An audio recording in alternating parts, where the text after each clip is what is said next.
नमस्ते, कैसे हैं आप सब। मैं शिवाली वापस से आपके लिए लाई हूँ कहानियाँ।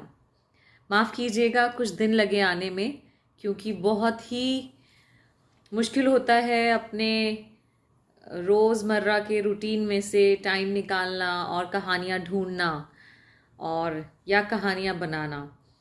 आज हम वापस से बात करेंगे, वापस से उसी कहानी को शुरू करेंगे जिसको हमने अधूरा छोड़ा था, जहाँ प्रसाद जी इस पशोपेश में थे, इस कदर परेशान थे कि आखिरकार अपने पिताजी के रहने का इंतज़ाम कहाँ करें। और जब उन्होंने अपनी छोटी बहन के पास पिताजी को भेज दिया, तो वहाँ से पिताजी के अचानक चले जाने के बाद वो किस तरह परेशान हुए, उन्होंने क्या फ़ैसला लिया, ये आज हम देखेंगे। चलिए बिना वक्त गवाए मैं शुरू करती हूँ वही कहानी, ये तेरा घर ये मेरा घर। मैं बताना चाहूँगी कि ये कहानी प्रसिद्ध लेखिका मालती जोशी जी के गद्य कोश में से ली गई है। तो रिसीवर रखने के बाद प्रसाद जी खुद को कोसने लगे और उस दिन को याद करने लगे जिस दिन उन्होंने पिताजी को माया के घर भेजा था। पूरे हफ्ते प्रसाद जी गुमसुम बने रहे। फिर एक शाम मालवा एक्सप्रेस में बैठकर पिताजी की ओर चल पड़े और अंधेरे अंधेरे ही मुरैना पहुंच गए। वहां से जो पहली बस मिली उससे जौरा के लिए चल पड़े। उन्होंने सोचा था कि इतनी सुबह घर खुलवाने में दिक्कत होगी। भूल ही गए थे कि गांव कस्बों की सुबह ज़रा जल्दी हो जाती है। घर पहुंचकर देखा तो सामने वाले आंगन में चारपाइयाँ बिछी हुई थी और बाबूजी की मित्र मंडली चर्चा में मशगूल थी। उन्होंने जाते ही सबके पांव छूकर आशीर्वाद लिया। फिर बाबूजी की सब मित्र मंडली खड़ी हो गई और बाबूजी से बोले, पंडित जी अब आप अपने बेटे की खातिरदारी कीजिए, हम लोग चलते हैं। अरे आप लोग बैठिए ना, मैं कोई मेहमान थोड़ी ना हूं, आप लोग आराम से बैठिए, प्रसाद जी बोले। इस आग्रह में शिष्टाचार तो था ही, पर प्रसाद जी को पिताजी को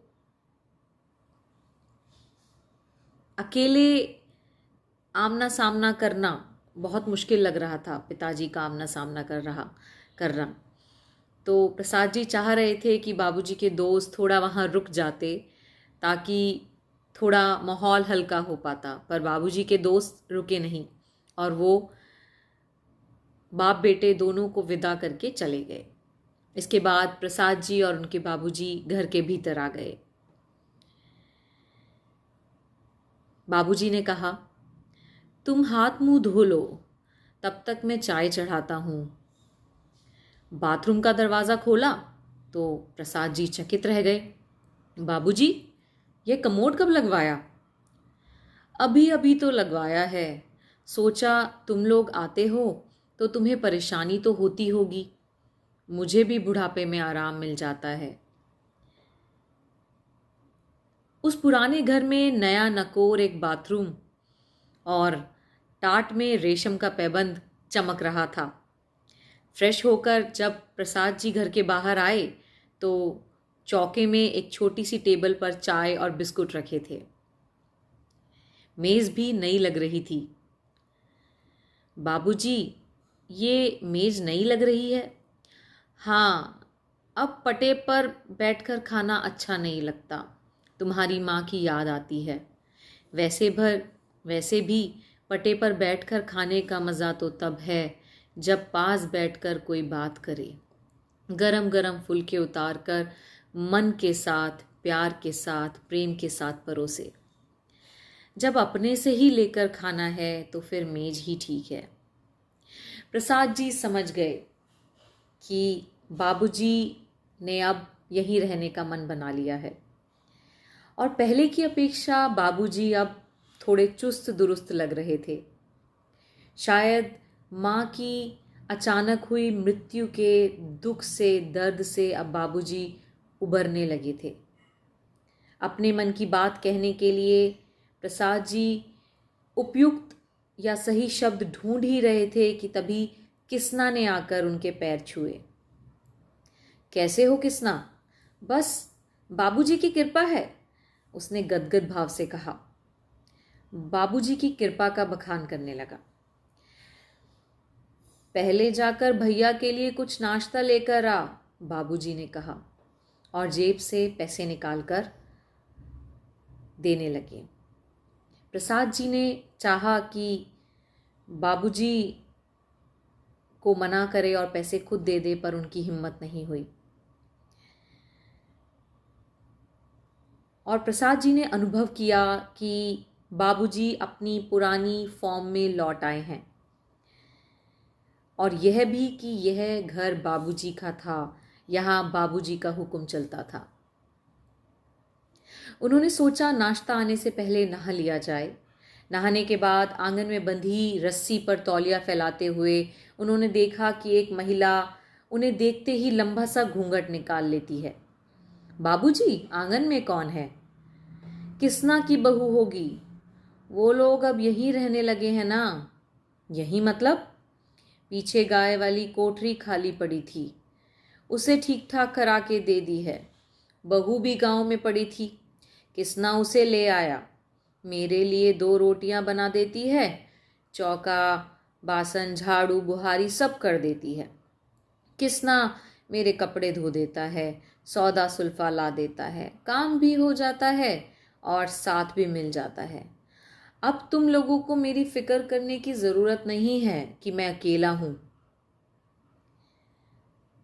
लेकिन आपको अकेले कौन रहने देगा? मैं तो आपको ले जाने आया हूँ बाबूजी। मुझे लाने ले जाने की ज़रूरत नहीं है बेटा, मेरी जब मर्जी होगी चला आऊँगा, पर जब तक मेरे हाथ पांव चल रहे हैं तब तक मुझे यहीं रहने दो। यहाँ मेरे रहने का हर इंतज़ाम है, नाते रिश्तेदार हैं, पास पड़ोस है। दरवाजे पर खड़ा भी हो जाऊं तो 10 लोग राम जी करते निकल जाते हैं। और वहाँ तो समय काटे नहीं कटता था, दिन भर इसके किस्से, इसके उसके किस्से। तुम सब लोग अपने कामों में मशरूफ़ हो जाते थे, और अब इस उम्र में मेरे से ज़्यादा पढ़ाई लिखाई भी नहीं होती कि मैं खुद को व्यस्त रख सकूं। बाबूजी की बात एकदम सही थी। उसका कोई तर्क संगत उत्तर प्रसाद जी नहीं दे पाए। इससे पहले ही बाबूजी बोल पड़े, एक बात और बेटा, तुम्हारी माँ तो नहीं रही, पर जब तक मैं हूँ तब तक लड़कियों का पीहर बना रहे। कभी उनका मन हुआ तो आने को कम से कम एक घर तो होगा। क्या वो लोग मेरे घर नहीं आ सकती बाबूजी? प्रसाद जी ने कहना चाहा, पर अपनी बात का खोखलापन खुद ही उनकी ज़बान पर ताला लगा बैठा। उन्हें याद है कि जब जब बहनों के आने की बात होती थी तो घर में समस्याओं का एक अंबार खड़ा हो जाता था। बाबूजी अपनी रौ में कहे जा रहे थे, माँ के पीछे बेचारी जब भी आई है खुद ही खटती रही है। अब ये किसना और इसकी बहू आ गई है तो थोड़ा हाथ बटा देगी, कुछ तो सहारा हो जाएगा। प्रसाद जी ने बाबूजी से कहा, बाबूजी, इस छोकरे को आपने यहाँ जगह तो दे दी, पर कहीं बाद में कोई लफड़ा हुआ तो? लफड़ा? कैसा लफड़ा? नहीं, बाद में अगर इसने जगह खाली करने से मना कर दिया तो? बाद में मतलब? बाबूजी ने पूछा। प्रसाद जी शर्म से गड़ी गए। अपनी व्याग्रता में उन्हें याद ही नहीं रहा कि वो क्या कह गए। बाबूजी ने लेकिन इसे बड़े सहज भाव से लिया। बोले, उसकी चिंता अभी से क्या करनी, बाद में तो किसी को यहाँ रहना नहीं है, मकान तो बेचना ही है, जो भी खरीदेगा किसना से निपट लेगा। अपनी शर्म से प्रसाद जी उबर नहीं पाए थे, और बाबूजी ने जैसे उन्हें साफ साफ शब्दों में बता दिया था कि अब बाबूजी क्या चाहते थे। इसलिए अपनी सफाई देते हुए प्रसाद जी बोले, बाबूजी, घर बेचने की बात तो मेरे मन में कभी उठी ही नहीं। मैं अभी की बात नहीं कर रहा हूँ बेटा, अभी मेरे रहते तो कोई सवाल ही नहीं उठता। मेरे लिए सिर्फ ये ईंट गारे की इमारत नहीं है, मेरा संबल है, मेरा अभिमान है। पर मेरे पीछे तो इसे बेचना ही पड़ेगा ना। बहुत लोग तो अभी से खरीदने की उम्मीद लगाकर बैठे हैं, और भोपाल जाने से पहले तो इतनी अच्छी ऑफ़र आई थी कि क्या बताऊं। बहुत मुश्किल से मैंने खुद को रोका था। वो तो भला करे भगवान कि उन्होंने मुझे सद्बुद्धि दे दी, वरना आज तो मेरी फजीहत हो गई होती। अंतिम बात कहते कहते बाबूजी का स्वर भर आया था। इतनी देर प्रसाद जी के मन में जो बात खदक रही थी, उसे कहने का भी यह मौका था। उन्होंने बिना किसी भूमिका के बात कह डाली। बाबूजी, आप माया के यहाँ से इतनी जल्दी जिद करके चले आए, यह आपने अच्छा नहीं किया। जानते हैं, मैंने ये बात अभी तक आपकी बहू को नहीं बताई, वरना वो क्या सोचेगी। वो तो यही बोलेगी ना कि माया अपने बाबूजी को 1 महीना भी नहीं रख पाई। यह तुमने बहुत अच्छा किया बेटा, बाबूजी बोले। बहन को कटघरे में खड़ा होने से बचा लिया, और तुमने अब ये बात उठाई है तो मुझे भी कुछ कहना था तुमसे। उस लड़की को इस प्रपंच में क्यों घसीटा? चलो, ये बात तो तुम भाई बहनों के बीच रह गई, लेकिन कल को अगर जमाई बाबू को मुझसे परेशानी होती और वो मुझसे उब जाते तो सोचो क्या होता। मुझे तो कहीं मुंह छिपाने की जगह भी नहीं मिलती। ऐसी नौबत आने से पहले ही मैं अपने घर यहाँ चला आया। पर आप यहाँ क्यों आए बाबूजी? आपको सीधा भोपाल आ जाना था ना? प्रसाद जी ने कहना चाहा, पर उनकी आवाज़ उनके गले में फंस कर रह गई। बाबूजी जैसे उनकी बात समझ गए। फिर बाबूजी प्रसाद जी की पीठ पर हाथ थपथपाकर बोले, रात भर के जगे हो, थोड़ा आराम कर लो, मैं बाज़ार जाकर सामान लेकर आता हूँ। और यह कहकर बाबूजी चले गए। तो ये थी आज की कहानी, जिस कहानी में हमने बदलते दौर में बदलते हुए रिश्तों का मतलब देखा, जाना कि जो माँ बाप हमें पैदा करते हैं, बड़ा करते हैं, वो किस तरह एक वक्त आने पर बच्चों के लिए भारी हो जाते हैं। बच्चों के लिए उनकी देखभाल करना या उन्हें अपने साथ रखना एक बंधन बन जाता है या अझेल्य हो जाता है, जो हमने सुना। ये बात सभी को समझने की ज़रूरत है कि माँ बाप हम वो पौधे हैं जिनकी जड़ें हमारे माँ बाप होते हैं, और वो जड़ें ही हैं जिनकी बल पर हम फलते हैं, फूलते हैं और उस जगह पहुंचते हैं जहां पर हम खुद को देखा करते हैं या चाहते हैं, या कामयाबी की सीढ़ियां पड़ती हैं, चढ़ते हैं। तो अगर उस पेड़ की जड़ें ही कमज़ोर हो जाएं, उस पेड़ की जड़ों को ही काट के हटा दिया जाए, तो क्या आपको लगता है कि हम जो भरे पूरे व्यस्क पेड़ हैं, हम संभल पाएंगे या हमारा अस्तित्व रह पाएगा? नहीं। यही है इस कहानी का मतलब, या इस कहानी से जो हमें शिक्षा मिलती है कि हमारे माँ बाप जिस तरह जब बच्चा पैदा होता है उसके लिए जो जो कुर्बानियाँ माँ बाप देते हैं, वही हमें भी हमारे माँ बाप के बुढ़ापे में याद रखनी चाहिए। चाहे ये एक बेटी के लिए हो या बहू के लिए, एक बेटे के लिए या दामाद के लिए, ये सभी के लिए बराबर बैठती है बात।